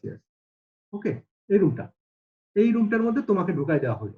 মন দিয়ে শুনো, এই রুমটার মধ্যে তোমাকে ঢুকাই দেওয়া হলো যে এই রুমের হিউমিডিটি 70%, টেম্পারেচার 30°C। তারপরে এইখানে তোমাকে টেনে এনে এই ল্যাবরেটরির মধ্যে ঢুকাই দেওয়া। এবার নব ঘুরাই ঘুরে আমি টেম্পারেচার চেঞ্জ করতেছি, টেম্পারেচার কমাচ্ছি বাড়াচ্ছি, চেঞ্জ করতেছি। এখন তুমি একটা সার্টেন টেম্পারেচার বলবা, হ্যাঁ হ্যাঁ আমি এই রুমটা হচ্ছে এ রুম, রুম নাম্বার এ তে যেই কমফোর্ট ফিল করছি এখনো সেই কমফোর্ট ফিল করতেছি, তখন আমি টেম্পারেচারটা দেখবো। ওকে, এখন আমার প্রশ্ন হলো সেই টেম্পারেচারটা কত হবে?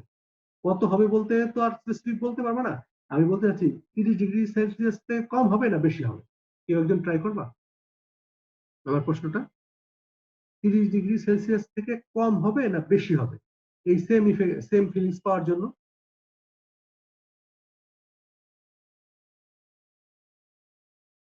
কেউ একজন? স্যার বেশি হবে। বেশি হবে কেন বললা বেশি হবে? স্যার হিউমিডিটি বেশি কারণে। হ্যাঁ, হিউমিডিটি এইখানে বেশি, রাইট? তাই তো বলতে চাচ্ছ? হিউমিডিটি এখানে জি স্যার। বেশি বেশি হওয়া মানে কি, আমি ইভাপোরেটিভ প্রক্রিয়ায় কিন্তু তাপ ছাড়তে পারছি না। মাথায় নিয়ে ওইটা যে আমি ইভাপোরেশন প্রক্রিয়া আমার বন্ধ এই রুমের মধ্যে, তার মানে আমি কি লোয়ার টেম্পারেচার নিট করবো না হায়ার টেম্পারেচার নিট করবো এই কমফোর্ট পেতে গেলে? স্যার টেম্পারেচার, হুম, হায়ার টেম্পারেচার। টেম্পারেচার নিট করবা, আচ্ছা ঠিক আছে, বুঝতে পারছি। ধরতে পারো নাই, হয় নাই, উত্তর হয় নাই, খুবই আপসেটিং। কেন হয় নাই? আর কেউ ট্রাই করলে ভালো হতো, আর কেউ করবা ট্রাই, ব্যাখ্যা সহ বলতে হবে কিন্তু। এই রুমটার মধ্যে কিন্তু আমি দেখো সমস্ত প্রক্রিয়াতেই তাপ ছাড়তে পারতেছি, conduction, convection, radiation and evaporation also সচল। ইভাপোরেশন প্রক্রিয়া তাপ ছাড়তে পারছি কারণ এর হিউমিডিটি কম, রিলেটিভ হিউমিডিটি কম, স্যাচুরেশন পয়েন্টে নাই। আর এই রুমে যখন আমি ঢুকে গেলাম, এই রুমের এইটা বন্ধ, ইভাপোরেশন প্রক্রিয়াতে আমি তাপ ছাড়তে পারতেছি না। তার মানে আমার এখানে 4 প্রক্রিয়াতে আমি তাপ ছাড়তে পারতাম, এইখানে আমি তাপ ছাড়তে পারি 3 প্রক্রিয়াতে। তার মানে আমার কন্ডাকশন, কনভেকশন এবং রেডিয়েশনের উপর ইম্প্যাক্ট ফেলবে। সমস্ত হিট ছাড়ার প্রক্রিয়ায় ইভাপোরেশন প্রক্রিয়া তো এখানে ইম্প্যাক্ট ফেলবে না, ইভাপোরেশন বাদ। তার মানে আমি লোয়ার টেম্পারেচার নিট করার কথা, আমি কম তাপমাত্রা নিট করব এখানে তাপ ছাড়তে গেলে। তার মানে এরকম একটা কন্ডিশন থেকে যখন এরকম একটা কন্ডিশনে আমাকে পৌঁছায় না দেওয়া হবে যেখানে হিউমিডিটি বেশি, সেখানে অবশ্যই আমি লোয়ার টেম্পারেচার নিট করব, কারণ হিউমিডিটি আমাকে ইভাপোরেশন প্রক্রিয়ায় তাপ ছাড়তে দিচ্ছে না। আমার কথা কি বুঝতে পারছো? জি স্যার। তাহলে তো খুব ভালো কথা বুঝতে পারলে। তবে এগুলো সবসময় মাথার মধ্যে মানে তুমি ঘুরাইতে থাকবা, নিজেটা নিজে কোশ্চেন করতে থাকবা এবং এটার একটা ব্যাখ্যা দাঁড় করানোর চেষ্টা করতে থাকবা, ঠিক আছে? এখানে আমি লোয়ার টেম্পারেচার নিট করবো কারণ আমার একটা ছাড়ার প্রক্রিয়া বন্ধ করে রাখছে এখানে, আমি ইভাপোরেশন প্রক্রিয়া তাপ ছাড়তে পারছিলাম না। কাজে আমি এই টেম্পারেচার থেকে কম টেম্পারেচার, এই কমফোর্ট পেতে গেলে আমি আরো কম টেম্পারেচার লাগবে আমার। আর কত কম সেটা আমি জানি না, ঠিক আছে, সেটা তো ক্যালকুলেটিভ। তবে কম লাগবে এটা আমি বুঝতে পারছি কারণ আমার একটা তাপ ছাড়ার প্রক্রিয়া বন্ধ হয়ে গেছে, ঠিক আছে? তো যাই হোক, এটা হলো ইফেক্টিভ টেম্পারেচার। মানে ইফেক্টিভ টেম্পারেচার হচ্ছে একটা থার্মাল কন্ডিশনকে, একটা এনভায়রনমেন্টাল কন্ডিশনকে রিপ্রেজেন্ট করা হচ্ছে শুধুমাত্র টেম্পারেচার দিয়ে। হ্যাঁ, সেটা হচ্ছে সেটাকে বলে ইফেক্টিভ টেম্পারেচার। তো এইখানে ডেফিনেশনে কিন্তু তাই বলছে, এখানে ডেফিনেশনে তাই বলছে, এটা বলছে it can be defined as the temperature of still saturated atmosphere. Still মানে হচ্ছে বাতাস নাই, বাতাস শান্ত। আর স্যাচুরেটেড মানে হচ্ছে সম্পৃক্ত বাতাস। তাহলে ইট can be defined as the temperature, তার মানে এইটা ডিফাইন করা যায় এই টেম্পারেচার দিয়ে যেখানে বাতাস শান্ত এবং স্যাচুরেটেড একটা situation, which would in the absence of radiation and produce same effect at the atmosphere in question. এই হচ্ছে সেই অ্যাটমসফিয়ার। তার মানে এই অ্যাটমসফিয়ারকে রিপ্রেজেন্ট করা যায় একটা টেম্পারেচার দিয়ে যেখানে অবশ্যই স্যাচুরেশন, স্যাচুরেটেড এয়ার থাকবে, স্টিল এয়ার থাকবে এবং রেডিয়েশন থাকবে। এইটা হলো ইফেক্টিভ টেম্পারেচার। এখন ইফেক্টিভ টেম্পারেচার, তার মানে ইফেক্টিভ টেম্পারেচারে কতগুলো রুম থাকে এবং একটা ল্যাবরেটরি থাকে। বিভিন্ন রুমগুলোর মধ্যে নানা রকম কন্ডিশন তৈরি করা থাকে, একদম হট, কোল্ড, এবং সেই কন্ডিশনের মধ্যে ঢুকাই দিয়ে আবার ল্যাবের মধ্যে ঢুকাই দিয়ে টেম্পারেচার কমায় কমায় দেখে যে কোন টেম্পারেচারে সেম ফিলিংস আছে। তো তার মানে এই রুমের কন্ডিশন একটা টেম্পারেচার দিয়ে ডিফাইন করা, এই রুমকে একটা সার্টেন টেম্পারেচার দিয়ে ডিফাইন করা, এই রুমটার কন্ডিশনকে একটা সার্টেন টেম্পারেচার দিয়ে ডিফাইন করা, that is effective temperature. Okay, তারপরে আরেকটু দেখি effective temperature in the room. Is this experiment only two factors, A temperature, A হচ্ছে টেম্পারেচার, বি হচ্ছে relative humidity are considered in the room. Okay fine, এখানে বলতেছে রুমের মধ্যে শুধুমাত্র টেম্পারেচার এবং হিউমিডিটি কনসিডার করা হয়। In the laboratory still saturated air and temperature were used. এখানেও তাই স্টিল স্যাচুরেটেড এয়ার ল্যাবরেটরিতে আমি এগুলো বলে ফেলছি। হ্যাঁ, সাবজেক্ট আর ড্রেসড ইন শর্ট এটা বলিনি, সাবজেক্টকে শর্ট করে পাঠানো হয়, আমরা ছবিতে দেখছিলাম একটা তোয়ালে পাচানো সাবজেক্ট খালি গায়ে। তারপর then the various states of absolute and relative humidity and dry bulb temperature are presented in a graph. এখান থেকে ইনফরমেশন নিয়ে driver temperature, relative humidity, absolute humidity নিয়ে গ্রাফের মধ্যে ফেলা হয়।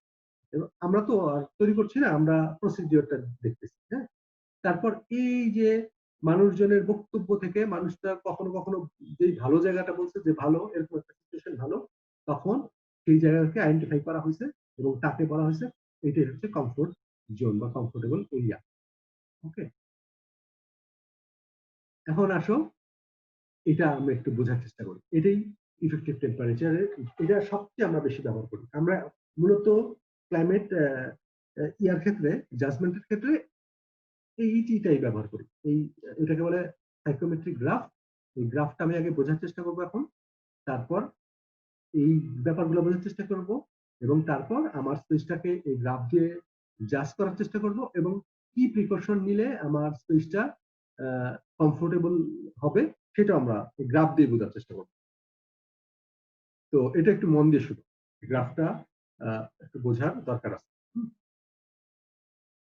দেখো গ্রাফটার এই দিকে গেছে হচ্ছে ডিবিটি। ডিবিটি মানে হচ্ছে ড্রাই বাল্ব টেম্পারেচার, বা সোজা বাংলা এয়ার টেম্পারেচার। তুমি যদি বাতাসে একটা থার্মোমিটার রেখে দাও, এই টেম্পারেচারটা বলে সেটাই হচ্ছে ডিবিটি বা ড্রাই বাল্ব টেম্পারেচার। আরেকটা হচ্ছে এদিকে যেটা গেছে সেটা হচ্ছে অ্যাবসলিউট হিউমিডিটি। অ্যাবসলিউট হিউমিডিটির একক হচ্ছে গ্রাম পার কেজি। 1 কেজি বাতাসে কত গ্রাম জলীয় বাষ্প আছে? এখানে 10, 20 গ্রাম, 30 গ্রাম, 40 গ্রাম, 1 কেজি বাতাসে 50 গ্রাম, 60 গ্রাম, 70 গ্রাম, এভাবে করে আগাইতেছে। ওকে, আর এদিকে হচ্ছে temperature 5 degree Celsius, 10 degree Celsius, 15 degree, 20 degree, এভাবে করতে থাকে। ওকে, তার মানে গ্রাফটা এই কতগুলো ভার্টিক্যাল লাইন আছে, এগুলো হচ্ছে টেম্পারেচারের লাইন, এগুলো হচ্ছে 5 ডিগ্রির লাইন, 5 ডিগ্রি টেম্পারেচারের লাইন, আর এই হচ্ছে 10 গ্রাম জলীয় বাষ্প, 20 গ্রাম জলীয় বাষ্প, 30 গ্রাম জলীয় বাষ্প, 40 গ্রাম জলীয় বাষ্প, এভাবে করতে করতে গেছে। আমি একটু ক্লিয়ার করি। আরেকটা লাইন আছে, এই লাইনগুলো হচ্ছে রিলেটিভ হিউমিডিটির লাইন। দেখো একটা গ্রাফে সাধারণত এগুলোকে বলি কার্টেসিয়ান গ্রাফ। এদিকে এক্স, এদিকে মাইনাস এক্স, এদিকে ওয়াই পজিটিভ, এদিকে minus Y, Y negative. This is called Cartesian graph. এই গ্রাফের মধ্যে ভেরিয়েবল কয়টা? একটা, দুইটা, এক্স এন্ড ওয়াই।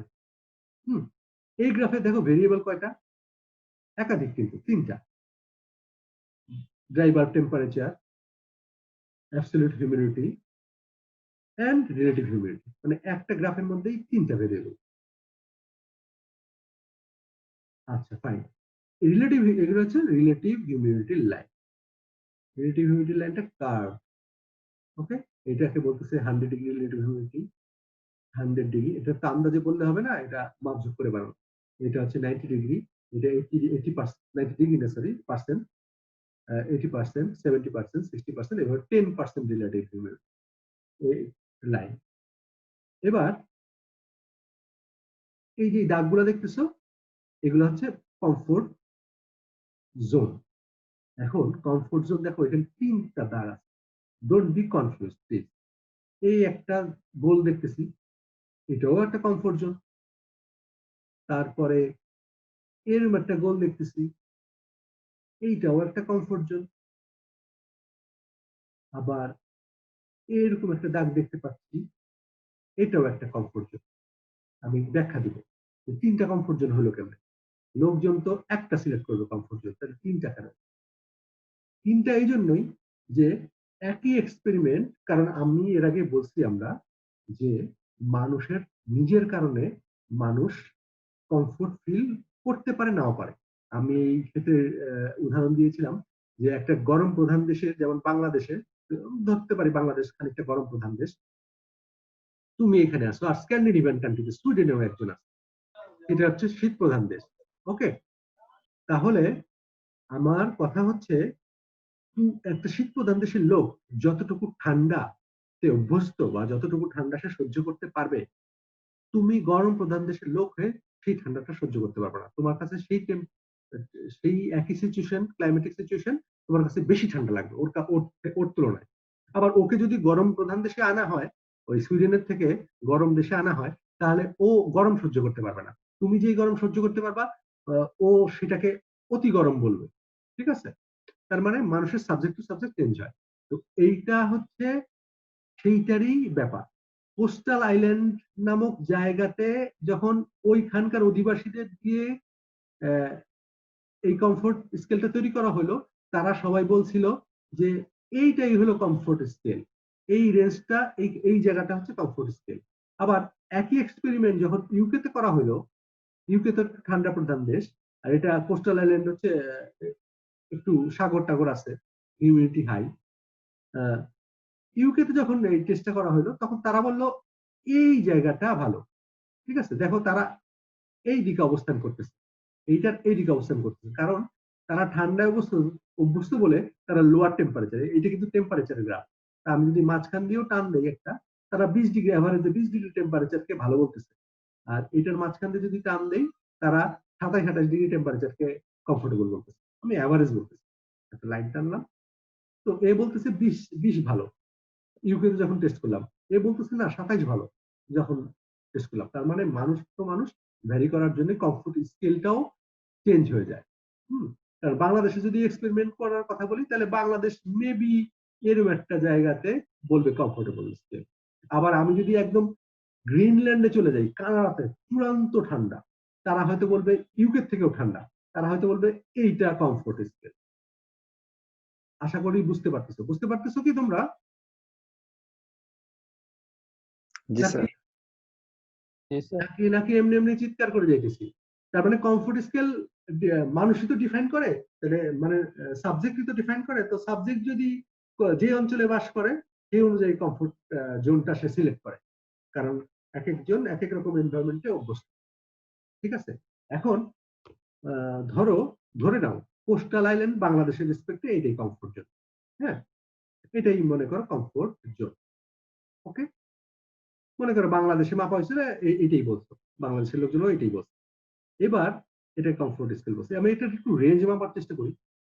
একটু আগে যেটা মাপলাম যে কত ডিগ্রি সেলসিয়াস, এত থেকে এত ডিগ্রি সেলসিয়াস, কত এটা 22 ডিগ্রি সেলসিয়াস থেকে কত ডিগ্রি সেলসিয়াস পর্যন্ত বলছে এরা কোস্টাল আইল্যান্ডে, এটা হচ্ছে 30, আর এটা 35 হলে এটা 33 এর মতো হবে। তাহলে 22 থেকে 33 ডিগ্রি সেলসিয়াসকে তারা আদর্শ বলছে। আর রিলেটিভ হিউমিডিটি কাকে আদর্শ বলছে? যদি এটা যাই আর এটা যাই, তাহলে 10 to 60, 10% থেকে 60% রিলেটিভ হিউমিডিটিকে তারা আদর্শ বলছে। এইটাকে আর এইটাকে তারা আদর্শ বলছে, ঠিক আছে।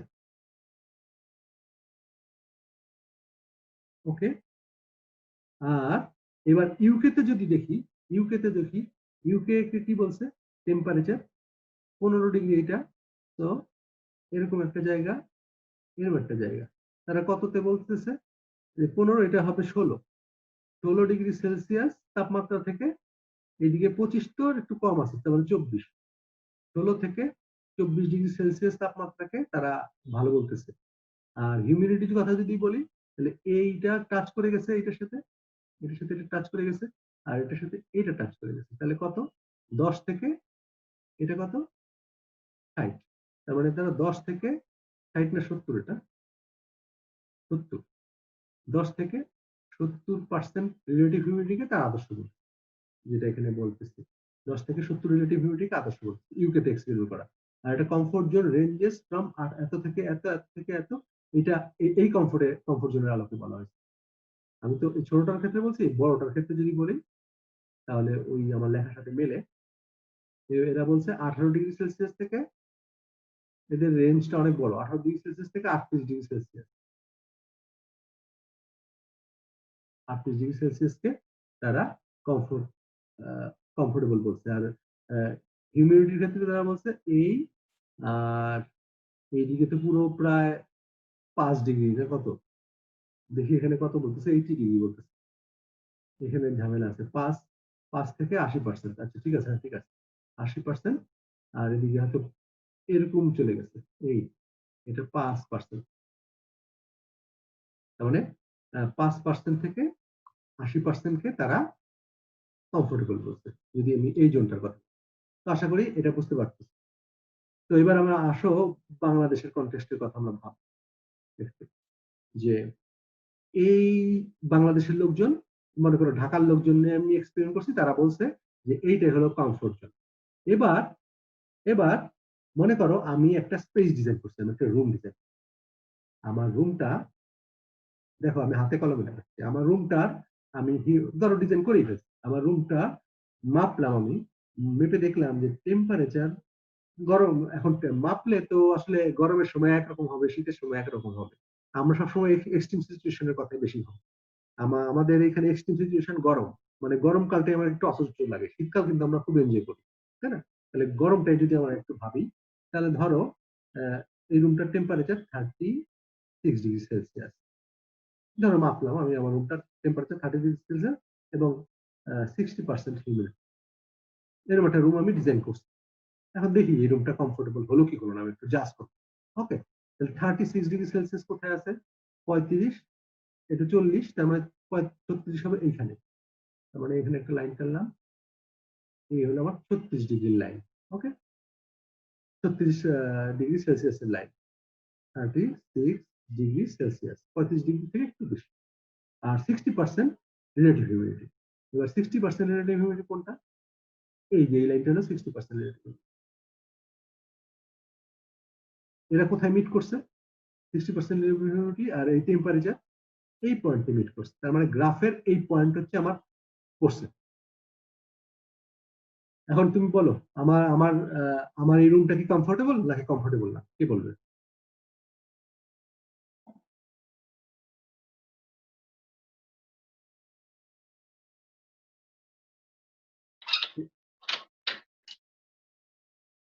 কে বলবে যে আমার রুমটা কমফোর্টেবল হবে কিনা?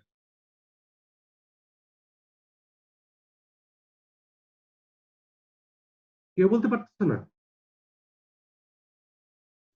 আমি সবাই ঢাকার লোকজনকে দিয়ে এক্সপেরিমেন্ট করছি, ওই যে এর আগে এক্সপেরিমেন্ট পদ্ধতি দেখাইছিলাম, সেই এক্সপেরিমেন্ট করছি। সবাই সবাই বলছে হবে স্যার। সবাই বলছে যে এই জায়গাটা কমফোর্টেবল, সবাই বলছে এই জায়গাটা কমফোর্টেবল। এবার আমি আমার রুমটা পয়েন্ট আউট করে দেখলাম যে আমার রুমটা এই গ্রাফের এই পয়েন্টে পড়ে। এখন প্রশ্ন হলো এই পয়েন্টে পড়লে আমার রুমটা কি কমফোর্টেবল হলো কি হলো না?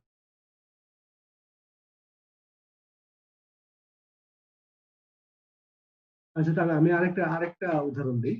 আরেকটা রুম, আমি এবার আরেকটা রুম ডিজাইন করছি। আরেকটা রুম ডিজাইন করছি, এই রুমের টেম্পারেচার ধরো 30 ডিগ্রি সেলসিয়াস। ওকে, আর হিউমিডিটি ধরো 30% হিউমিডিটি। 30 ডিগ্রি সেলসিয়াস এবং 30% হিউমিডিটি। এবার দেখি এই পয়েন্টটা কোথায় পড়ে। 30 ডিগ্রি সেলসিয়াস হচ্ছে 20, 25, 30 ডিগ্রির লাইন হলো এইটা। ওকে, আর 30% হিউমিডিটি হলো এইটা, এই লাইনটা হচ্ছে 30% হিউমিডিটি লাইন। ওকে, তার মানে এটা পড়ছে কোথায়? এই পয়েন্টে।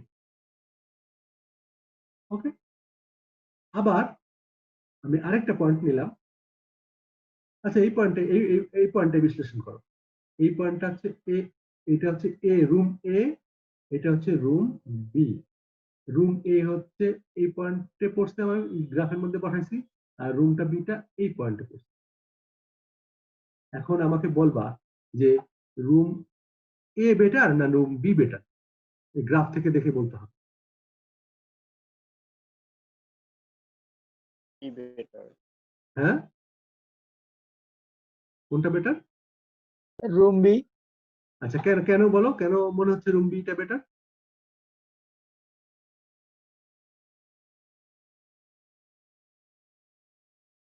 কেন তোমার মনে হইতেছে? নিশ্চয়ই কোনো একটা কারণেই তো তুমি বলছো যে রুম বিটাই মনে হচ্ছে কমফোর্টেবল। কেন? গ্রাফ থেকে দেখে বলতে হবে কেন। স্যার এখানে কমফোর্টটা কি মানে আমাদের দেশের অনুযায়ী নাকি ইউকে অনুযায়ী বলবো?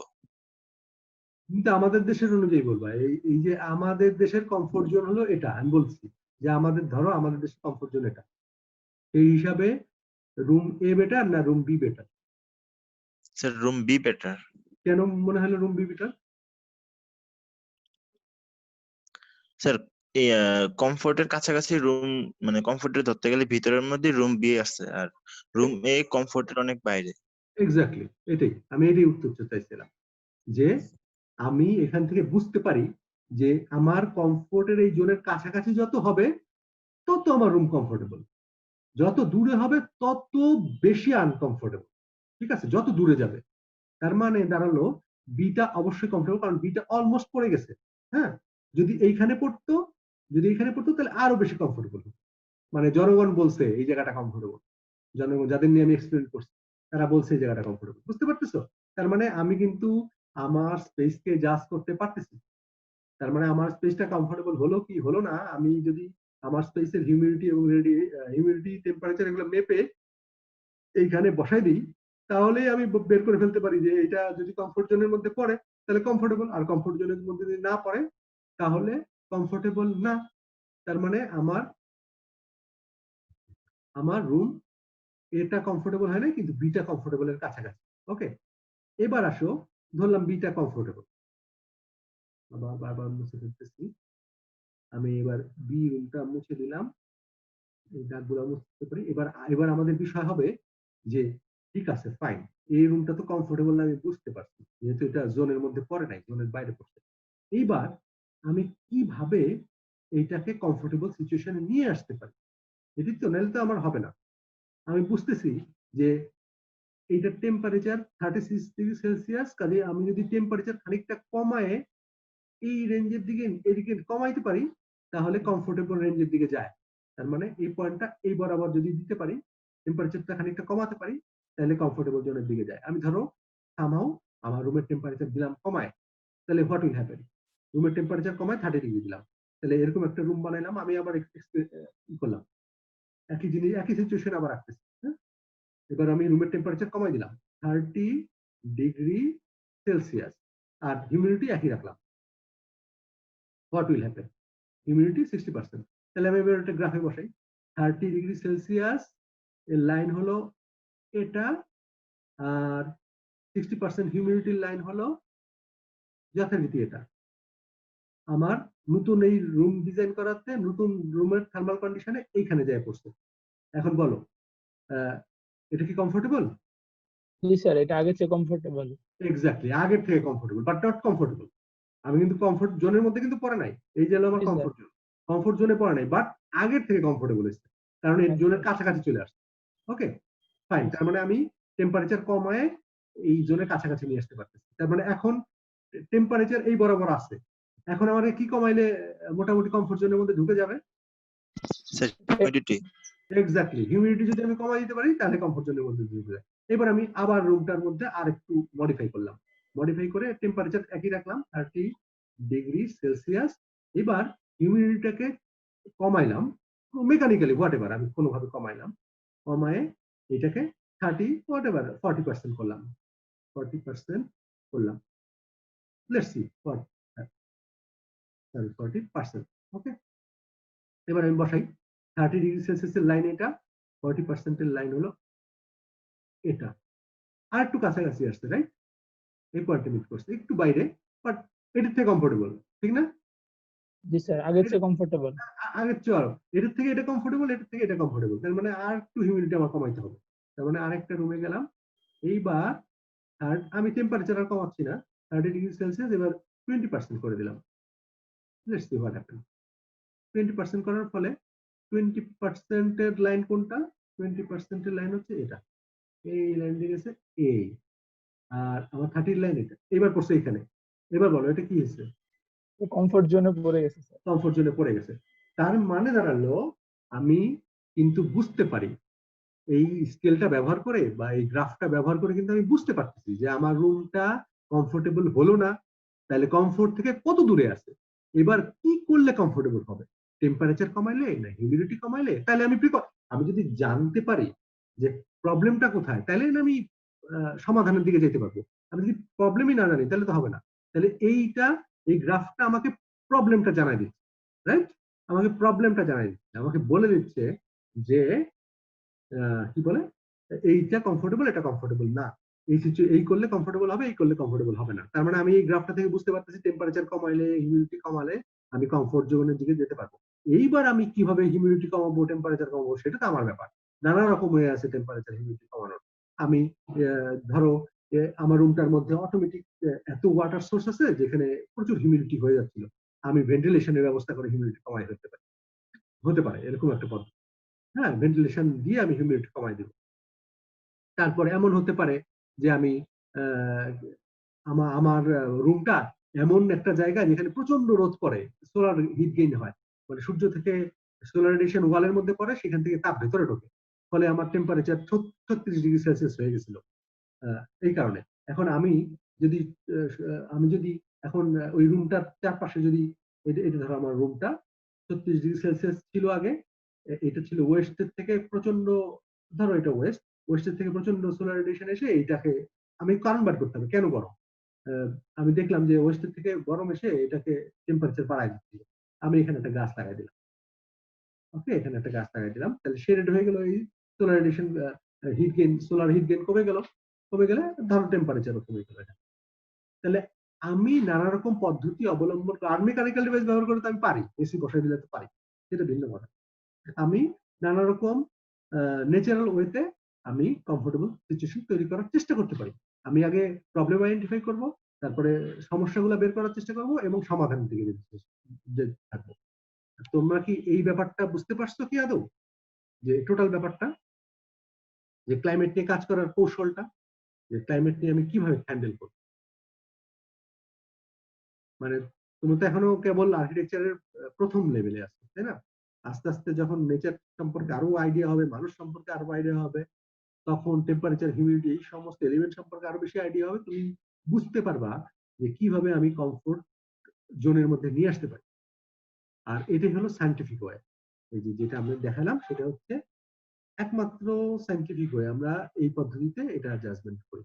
হ্যাঁ, তো আনফরচুনেটলি আমাদের দেশে এটার প্র্যাকটিস খুব কম, নাই। কারণ বুঝতেই পারতেছো, এটার এক্সপার্ট হতে গেলে তোমাকে এনভায়রনমেন্ট সম্পর্কে ভালো জ্ঞান থাকতে হবে, তোমাকে হিউম্যান বডি সম্পর্কে ভালো জ্ঞান থাকতে হবে, তোমাকে কমফোর্ট স্কেল সম্পর্কে জ্ঞান থাকতে হবে, টেম্পারেচার, হিউমিডিটি, রেডিয়েশন, এয়ার মুভমেন্টের একটার সাথে একটা রিলেশন কি, এই সম্পর্কে ক্লিয়ার কনসেপ্ট না থাকলে এই এইটা ব্যবহার করা যায় না।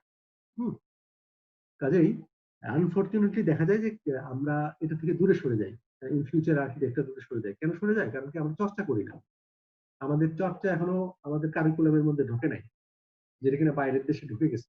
হ্যাঁ, বাইরের দেশে তোমার হিসাব নিকাশ যদি তুমি না দিতে পারো যে তোমার রুমটা কমফোর্টেবল হয় নাই, এই প্রমাণ যদি তুমি না করতে পারো, তাহলে তোমার প্ল্যান পাস করবে না।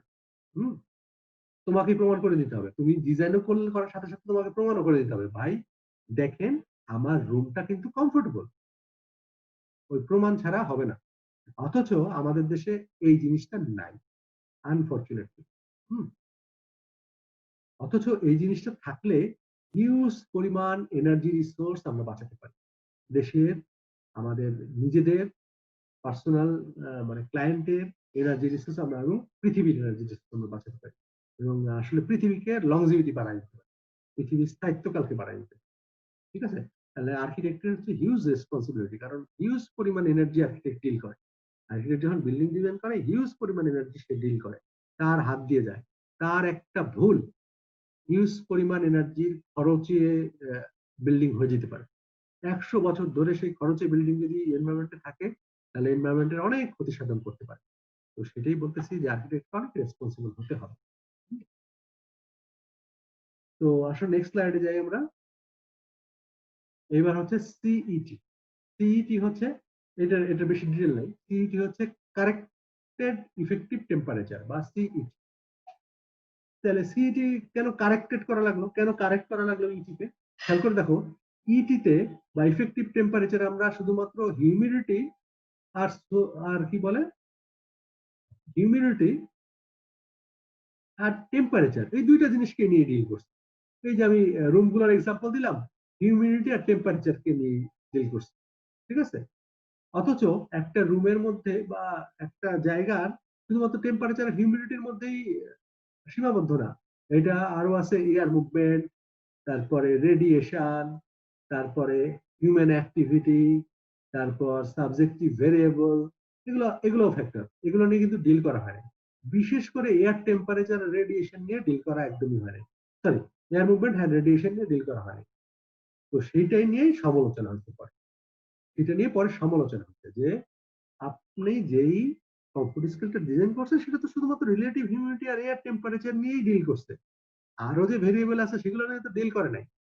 তখন আরেকটা স্কেল প্রবর্তন করেছে যেটার নাম corrected effective temperature. Corrective effective temperature স্কেলটাতে এই টেম্পারেচার কি বলে, টেম্পারেচার এবং হিউমিডিটি ছাড়াও রেডিয়েশন এবং এয়ার মুভমেন্টটাও কেউ ইনকর্পোরেট করা হয়েছে। ঠিক আছে, তো সেটাই কারেক্টেড ইফেক্টিভ টেম্পারেচার, যদি এটার আমরা ডিটেল করবো না।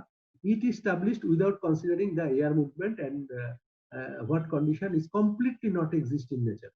যেটা ও বলতেছে যে এয়ার মুভমেন্ট ছাড়া তো নেচারে হইতেই পারে না। নেচারে এয়ার মুভমেন্ট আছেই, একদম এয়ার কখনো স্টিল দাঁড়ায় থাকতে পারে না, এয়ারের অল্প মুভমেন্ট হলেও আছে।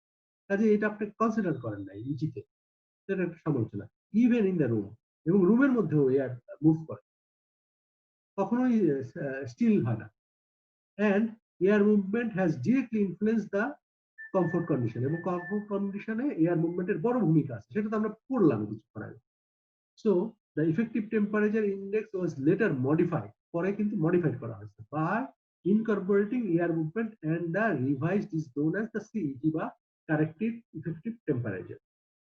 সাবজেক্ট, এই ক্ষেত্রে subject was dressed in various types of clothing, নানা রকম ক্লথিং পরে এই কমফোর্ট জোনটা বের করা হয়েছে বা সাবজেক্টকে ইউজ করা হয়েছে। দেখো মজার ব্যাপার, তুমি যখন এক্সপেরিমেন্ট করলা, আমি যখন এক্সপেরিমেন্ট করে একটা গ্রাফের মধ্যে কমফোর্ট জোনটা বের করব, তখন কিন্তু নানা রকম রেজাল্ট বেরোবে। আমি যদি একদম শর্ট করে খালি গায়ে একদল লোককে ঢুকায় বের করি, তারা বলবে কমফোর্ট জোন এটা, ওকে। তারপরে আবার আমি যদি স্যুট বুট হয়ে সোয়েটার পরে লোকজনকে ভিতরে ঢুকাই, তারা মেবি বলবে কমফোর্ট জোন এটা। তো এরকম কমফোর্ট জোন ভ্যারি করবে, সাবজেক্ট টু সাবজেক্ট ভ্যারি করে, সাবজেক্টিভ ভ্যারিয়েবল এখানে একটা ফ্যাক্টর হয়ে দাঁড়ায়। তো সেই জন্যই নানা রকম ড্রেস টাইপ ব্যবহার করা হয়েছে কমফোর্ট জোন ই করতে। তো এই গেল আমার সিইটি। সিইটির আমরা ডিটেল আর দেখবো না, শুধুমাত্র ইটিটাই দেখছি। ইফেক্টিভ টেম্পারেচার, ইভেন ইফেক্টিভ টেম্পারেচারের স্কেলটাই আমরা বেশি ব্যবহার করি, কারণ সত্যি কথা বলতে সবচেয়ে বেশি যে দুটা মডিফাই করে সেটা হচ্ছে টেম্পারেচার এবং হিউমিডিটি সব থেকে বেশি, এবং এয়ার মুভমেন্ট অবশ্যই আছে। তবে এই তিনটা বিষয় সব থেকে বেশি ডিল করে, temperature, humidity and air movement. ইটিতে দুইটা জিনিসকে হাইলাইট করা হয়েছে, টেম্পারেচার এবং হিউমিডিটি। তো সেই উইকনেস হচ্ছে এয়ার মুভমেন্টটা ইনকর্পোরেট করা হয়। এরপর আমরা আরেকটা স্কেল দেখবো যেটাকে বলে, এটা খুব শর্ট করে করবো, সেটাকে বলে বায়োক্লাইমেটিক চার্ট। অস্ট্রেলিয়ান কিছু সায়েন্টিস্ট এটাকে ইনকর্পোরেট করেছে। হ্যাঁ, তো এই বায়োক্লাইমেটিক চার্টে ইটির কিছু প্রবলেম আইডেন্টিফাই করে বায়োক্লাইমেটিক চার্টটা আসছে আর কি। এরা বলতেছে, অস্ট্রেলিয়ান এই বিজ্ঞানী বলতেছে, অস্ট্রেলিয়ান বিজ্ঞানীটার নাম আই ডোন্ট নো, এটাকে প্রোনাউন্সিয়েট করা আমার কাছে না, Oligvay, something like this, Olgay. Okay, whatever the name is, উনি দেখলো যে ওভারহিটিং কন্ডিশনে, মানে যখন টেম্পারেচার অলরেডি হায়ার স্কিন থেকে, এরকম একটা সিচুয়েশনে সামান্য নড়চড়ও যখন ডিসকমফোর্ট ফিলিংস এর কারণ ঘটে, সেই ক্ষেত্রে ইটি ভালো ওয়ার্ক করে না, ড্রাই বাল্ব টেম্পারেচারই ভালো ওয়ার্ক করে। এইটা হচ্ছে তার মূল মতবাদ। আমরা একটু এই গ্রাফটা দেখে বোঝার চেষ্টা করি যে সে কিভাবে এটাকে ডিফাইন করছে।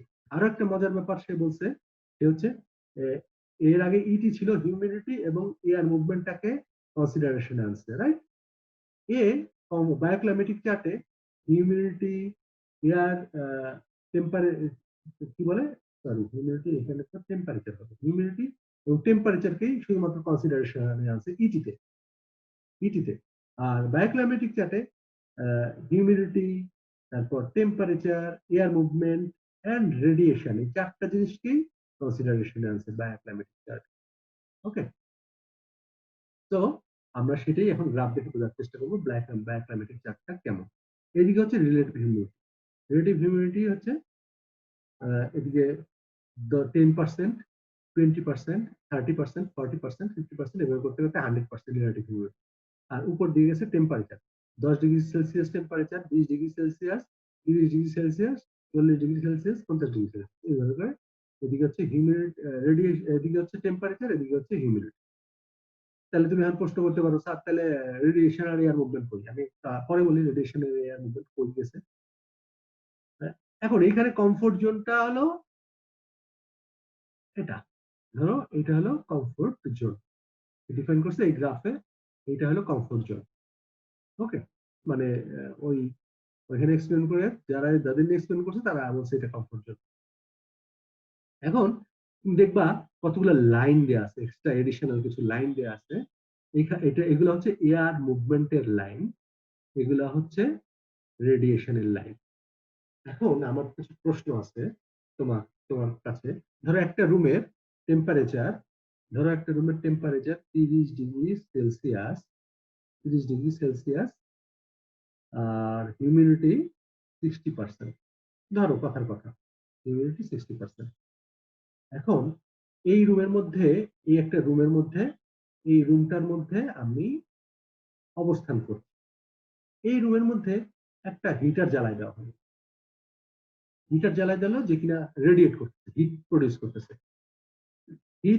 করতেছে, যে hit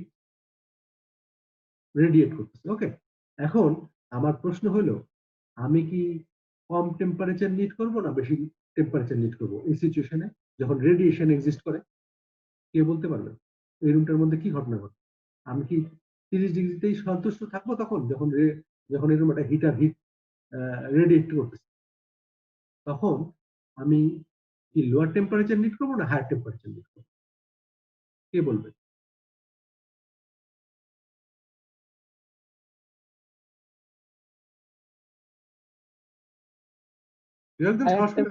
higher temperature sir. Higher temperature কেন নিড করবো? আমার অলরেডি আমি একটা রুমের মধ্যে আছি, সেইখানে একটা হিটার বসানো আছে। তাইলে কি এখন আমার আমার আমার কি গরম লাগা শুরু হবে না শীত লাগা শুরু হবে? সেটা বলা হবে।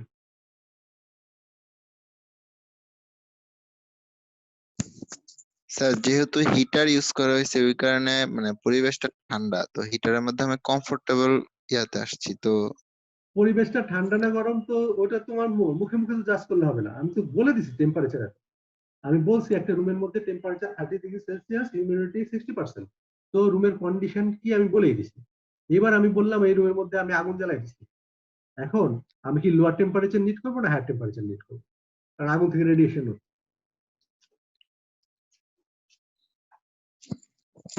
Sir higher temperature. কেন? আমি এই গরমের মধ্যে আরো গরম নিড করবো? আমি একে তো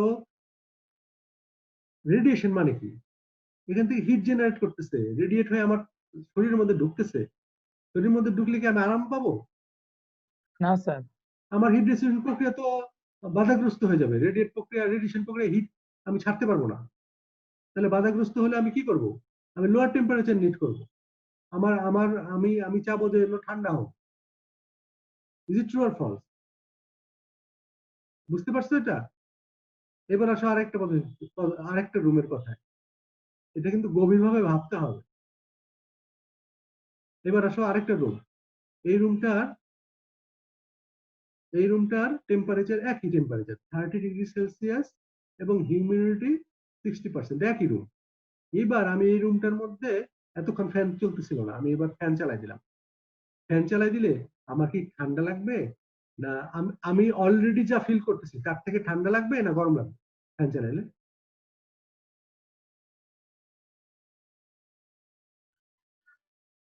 ঠান্ডা লাগবে। এক্স্যাক্টলি ঠান্ডা লাগবে। আর এখানে আমি চুলা জ্বালাই দিছিলাম, সেজন্য কি লাগতেছিল? আমার গরম লাগবে। এখানে আমার ঠান্ডা লাগবে, তার মানে আমি হায়ার টেম্পারেচার নিড করবো। ঠিক আছে? আমি ফ্যান চালাই দিলে তখন আমি 30 ডিগ্রি, আমি ধরো 30 ডিগ্রি টেম্পারেচারে এবং 60 ডিগ্রি হিউমিডিটিতে আরাম ফিল করতেছিলাম, এর মধ্যে ফ্যানটা চালাই দিচ্ছি। ফ্যানটা চালাই দিলে আমি ঠান্ডা ফিল করবো, তার মানে কি আমি অন্য কথায় আমি হায়ার টেম্পারেচার নিড করবো। যদি পাখা আমাকে বন্ধ করতে না দেয় তাহলে আমি হায়ার টেম্পারেচার হলে আমি বেটার ফিল করবো। ঠিক আছে? তো এইখানে খেয়াল করে দেখো কতগুলো লাইন আছে। এগুলো হচ্ছে এয়ার মুভমেন্টের লাইন, এয়ার মুভমেন্টের লাইন, এটা এয়ার মুভমেন্টের লাইন, বিভিন্ন এয়ার মুভমেন্ট। এখানে বলতেছে 0.1 মিটার পার সেকেন্ড বেগে এয়ার বইতেছে। মিটার পার সেকেন্ড তো বেগ, তাহলে 0.1 পার মিটার মানে 1 সেন্টিমিটার, 1 সেকেন্ডে 1 সেন্টিমিটার বাতাস বইছে, 1 সেকেন্ডে 4 সেন্টিমিটার বাতাস বইছে, 1 সেকেন্ডে 1 মিটার বাতাস বইছে, এরকম কতগুলো লাইন দেওয়া আছে। এখন আমার প্রশ্ন হলো, বাতাস যদি বয় তাহলে কি আমি হায়ার টেম্পারেচার নিট করবো না লোয়ার টেম্পারেচার নিট করবো? এই যে এই ক্ষেত্রে থেকে উত্তর আসো, আমি হায়ার টেম্পারেচার নিট করবো। কোনো ডাউট আছে? না স্যার। সেই জন্যই এই লাইনগুলো উপরের দিকে, দেখো ওই কমফোর্ট জোনের উপরের দিকে, কারণ উপরের দিকে টেম্পারেচার হায়ার, 30, 40, 50 হায়ার। কাজেই তার মানে আমি তখন হায়ার টেম্পারেচার নিট করবো। এই লাইনগুলো তাই ডিফাইন করে দিচ্ছে। যদি রুমটার মধ্যে 1 মিটার পার সেকেন্ড বেগে বাতাস বয় তাহলে কমফোর্ট জোনটা হয়ে যাবে এই রকম।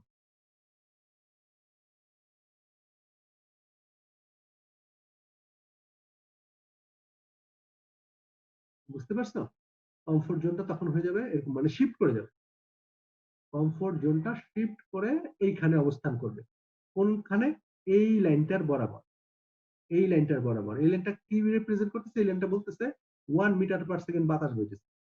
তার মানে রুমের মধ্যে যদি আমি এরকম বায়ু প্রবাহ সৃষ্টি করি যেটা 1 মিটার পার সেকেন্ড, তাহলে কমফোর্ট জোন আর আগের অবস্থায় থাকবে না, কমফোর্ট জোন শিফট হয়ে উপরে চলে যাবে। তার মানে আমি হায়ার টেম্পারেচার নিট করব। ঠিক আছে? আগে 30 ডিগ্রি সেলসিয়াসে সন্তুষ্ট ছিলাম, এবার হয়তো 35 ডিগ্রি সেলসিয়াসে আমি সন্তুষ্ট থাকব। আবার